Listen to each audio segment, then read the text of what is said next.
Binəqədi rayonunda Baksol adlanan ərazidə mebel sexində yanğın baş verib. Dövlət Yanğından Mühafizə Xidmətinin qüvvələri əraziyə cəlb edilib.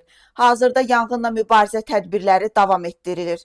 Mebel sexində baş verən yanğınla bağlı polis əməkdaşları dərhal əraziyə cəlb olunublar. Bu barədə Daxili İşlər Nazirliyinin mətbuat xidmətindən məlumat verilib. Bildirilib ki, hadisə yerində vətəndaşların təhlükəsiz şəkildə təxliyə olunması, ərazinin nəzarətə götürülməsi, həmçinin yanğın söndürmə qüvvələrinin maneəsiz fəaliyyətinin təmin edilməsi məqsədi ilə operativ tədbirlər görülür. Həmçinin polis əməkdaşları tərəfindən avtomobil yolunda sıxlığın aradan qaldırılması və hərəkətin tənzimlənməsi məqsədi ilə zəruri işlər davam etdirilir. Yolda hərəkət iştirakçılarının təhlükəsizliyi tam təmin olunur.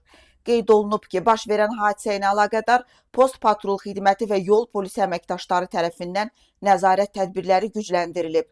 Görülən zəruri tədbirlər nəticəsində yolda nəqliyyat vasitələrinin hərəkətində məhdudlaşma yoxdur.